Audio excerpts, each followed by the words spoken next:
168 갑니다. 168가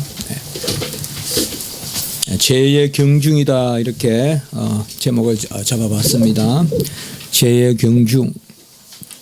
대열이 150, 151문답 그리고 소열이 83문답에 그렇게 나옵니다.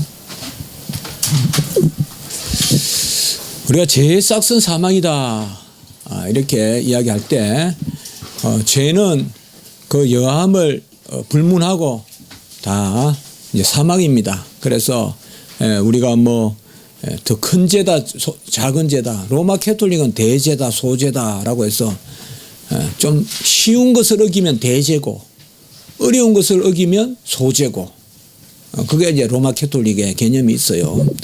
좀 쉬운 거 남을 죽이지 말라.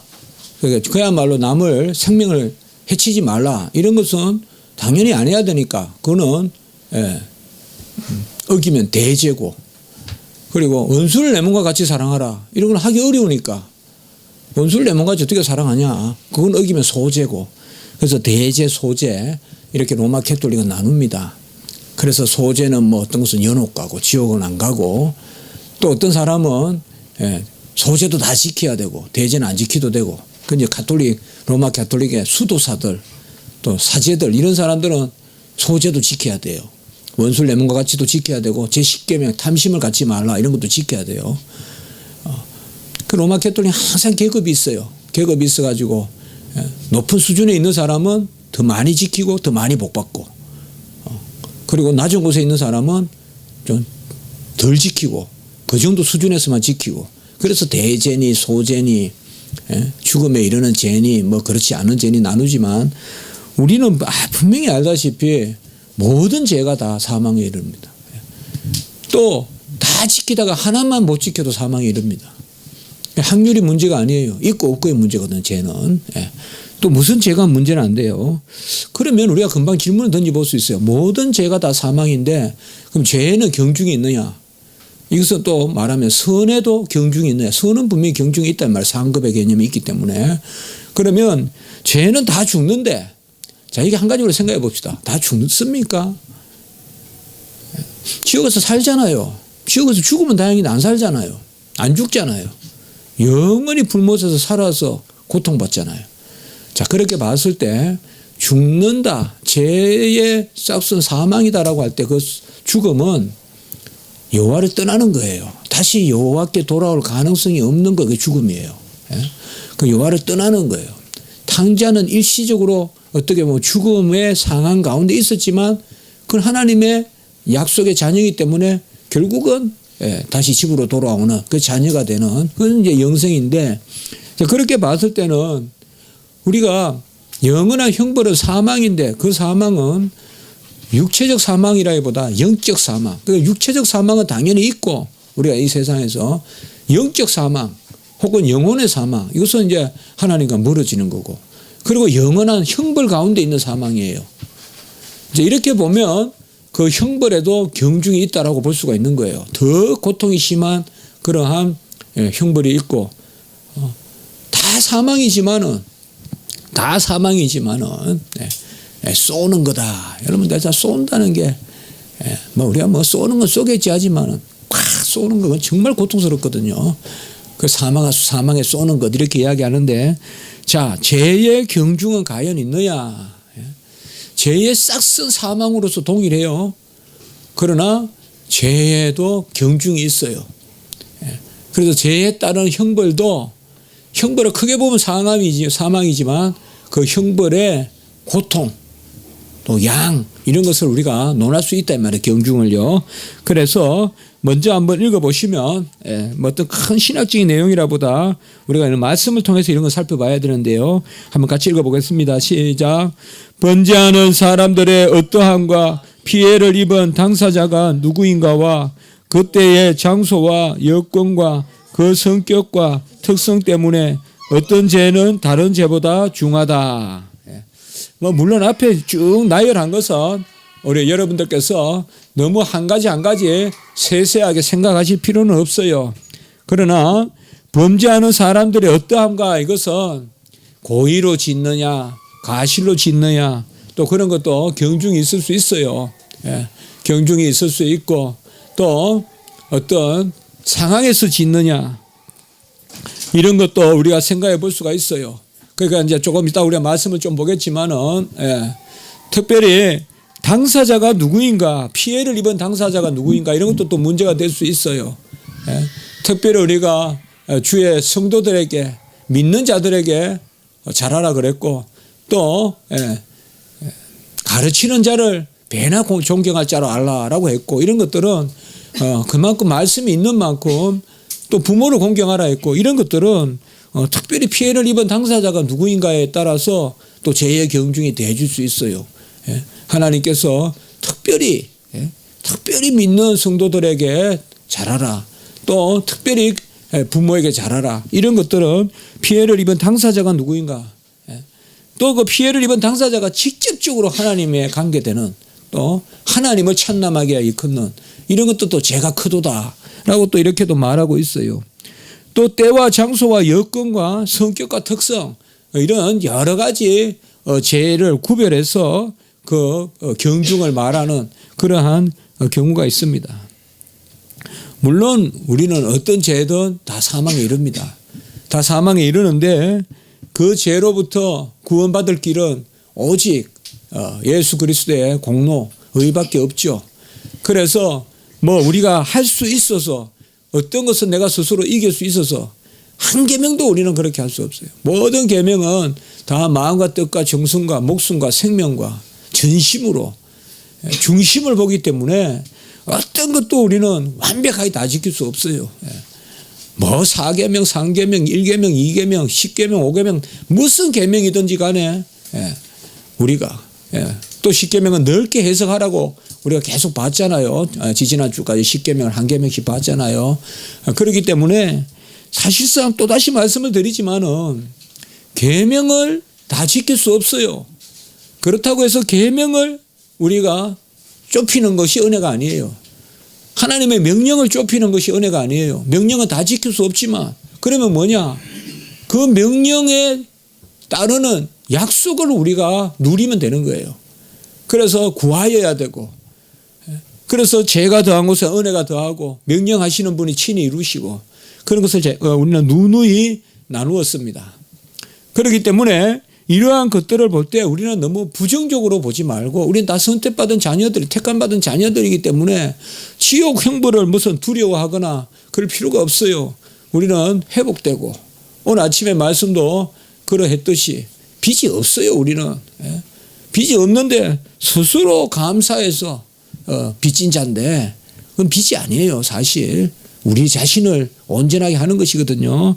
자, 성경 구절을 오늘 좀 보면 조금 더 우리가 이해를 편하게 할 수가 있어요. 이건 어떤 무슨 이런 종류에는 이렇다라는 그렇게 교리적으로 설명할 바가 안 돼요. 이거는. 자, 시편 19편 13절 한번 보겠습니다. 시작. 또 주의 종에게 고의로 죄를 짓지 말게 하사 그 죄가 나를 주장하지 못하게 하소서. 그리하면 내가 정직하게 큰 죄가에서 벗어나겠나이다. 여기서는 소위 고범죄라는 개념도 이렇게 해서 쓰기는 않는데 이제 고의로 짓는 범죄죠. 고범죄. 고의로 짓는 범죄라고 하는데 여기에 보면 한 가지가 있어요. 고의로 죄를 지을 때는 뭐냐? 죄에 대해서 내가 동의하는 거예요. 이걸 달리 표현하면 죄가 나를 주장하는 거예요. 죄가 나를 주장하는 거예요. 우리는 뭐 사실상 고의로 거의 다 죄 지어요. 가시로 짓는다 하지만은 고의로 죄가 많아요. 왜냐? 알 수 있음에도 그것을 게을리해서 알 수 없는 것도 크게 보면 고의거든요. 요새 뭐 보니까 뭐 미필적 고의다 이런 말을 쓰죠. 이게 형법에 나오는 이야기인데요. 제가 배운 바에 의하면 죽어도 할 수 없지만 그냥 오토바이 몰고 시장 나가겠다. 근데 죽었단 말이에요. 그러니까 여기에 오토바이 시속 오토바이 몰고 저 아이들이 있는데 오토바이 몰고 시속 한 60km로 싹 가면 누군가 부딪혀 죽을 가능성이 많단 말이에요. 그런데도 그냥 그러려니 하면서 그냥 가는 거 그것도 고의다 이거죠. 그러니까 특별히 요새 여러분들 알다시피 미필적 고의란 말이 그 계모나 부모님 이런 요새 그런 거 있잖아요. 아동 학대니. 그래서 살인으로 보느냐 또 과실로 보느냐 가시치사로 보느냐 살인으로 보느냐. 그 미필적 고의라 그러면 그건 고의거든요. 살인이거든요. 물론 이제 그 정상 참작이 장량 강경이니 그런 말이 있는데 따져서 형을 깎아주고 하는 그런 게 있어요. 법에. 물론 거기에는 이제 완전한 고의하고 미필적 고의는 또 차별을 둘 수는 있지만 어쨌든 고의는 고의거든요. 그러니까 여기에 보면 우리가 고의로 죄를 짓는 것은 어떻게 보면 우리가 피할 수 있어요. 네, 피할 수 있고 깨어 있으면 이걸 멀리할 수 있는데 사실상 이미 우리 성도들은 몸부림치는데요. 주장하는 거예요. 죄가 주장하는 거예요. 그래서 고의로 죄를 지을 때는 우리가 죄에 지는 거예요. 우리가 죄와 씨름하는 거죠. 예. 알아요. 내일부터는 안 하겠다 하면서 또 하는 거예요. 예. 안 먹겠다 하면서 먹고, 예. 안 가겠다 하면서 가고, 안 만지겠다 하면서 만지고, 그렇게 한단 말이에요. 안 보겠다 하면서 보고. 그런 것들이 다 싸움이에요. 이거는 다 고의의 영역이에요. 내가 안 하겠다 하면서 할 수밖에 없는 그것도 고의라고요. 그거 뭐 내가 안 하고자 하는데 했다 해서 그건 가실이 되는 건 아니거든요. 그래서 특별히 죄가 나를 주장하지 못하게 하라. 그래서 사실상 우리가 의지를 가지고 죄를 이기려고 하는데 죄의 굴레에 놓여 있는 그럴 때는 우리가 뭐와 싸움을 해야 되느냐. 그 근세 잡은 죄의 세력과 싸움을 해야 돼요. 우리가. 그 전반적으로 내가 다시 우리가 표현하면 빛의 자녀가 돼서 그것을 몰아내는 그 영적인 힘을 가질 때 결국 그 은혜를 누릴 때 그게 우리가 온전해지는 거예요. 그래서 우리 성도님들의 삶은 우리가 자주 그래 나누잖아요. 전체적인 그 전반적인 환경이 밝고 항상 밝은 데서 누가 봐도 투명한 데서 좀 그런 또 만남도 가지고 또 그런 모임 이런 게 좋은 거예요. 그 교회의 모임은 밝은 모임 아니에요. 그런 것들이 좋다. 그것을 이야기하고 있어요. 그래서 고의로 짓는 죄를 특별히 하나님은 더 중하게 본다. 자, 요한복음 19장 11절 같이 한번 봅니다. 시작. 예수께서 대답하시되 위에서 주시지 아니하셨더라면 나를 해야 할 권한이 없었으리니 그러므로 나를 내게 넘겨준 자의 죄는 더 크다 하시니라. 자, 이 말은 뭔가 하면 하나님의 일을 거슬리는 그 일은 죄가 크다. 하나님의 일을 거슬리는. 물론 우리가 크게 보면 모든 게 다 하나님의 일이지만 지금 이 땅에 아들 예수 그리스도를 구세주로 보내신 그 일을 거스리는. 그래서 나를 해야 할 권한이 위로부터 주지 않았으면 없는데 그것으로 나를 내게 넘겨준 자는. 그래서 어떻게 보면 이것은 이렇게도 말할 수 있어요. 이건 좀 더 무서운 이야기일 수도 있어요. 하나님이 저주의 도구로 사용하는 거예요. 하나님이 저주의 도구로 사용하는 거예요. 예수님을 죽이는 자리에 세우는 거예요. 그런 것들이 큰 죄다 이 말이에요. 우리는 이것을 역으로 말하면 뭔가 하면 하나님의 축복의 도구가 되거나 또 하나님의 선함을 우리가 찬미하고 그의 이름을 성호를 송축하고 그런 것들이 귀하다는 거죠. 그러니까 찬양하는 직분이 마땅함이니요. 이렇게 시편에도 있지만 그것이 귀한 만큼 우리가 저주의 도구로 사용되는 것은 더 벌이 심하다 이거예요. 이것은 어떻게 보면 하나님이 그래 쓰신다고 하지만 이건 역시 섭리지 하나님께 돌릴 수는 없어요. 그 책임을.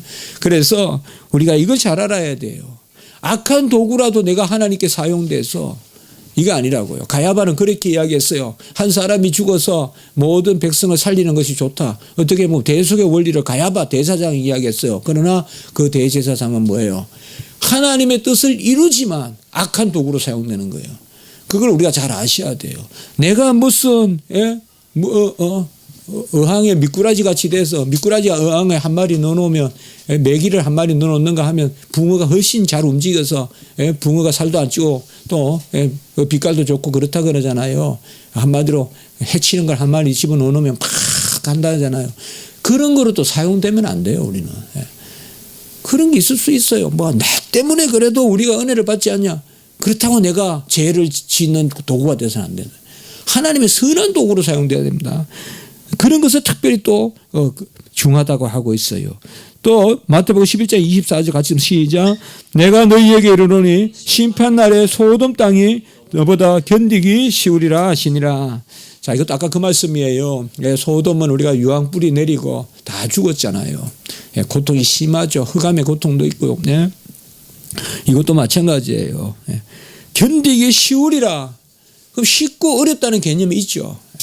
쉽다고 해서 쉽겠어요. 그 자체가. 그러나 죄의 형벌은 사망이지만 그 고통에 경중은 있다.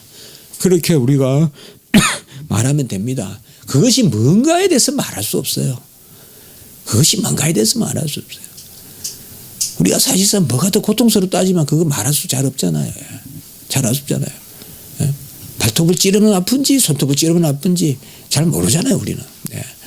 그러나 죄의 경중이 있어요. 그러니까 그 형벌의 고통의 경중이 있어요.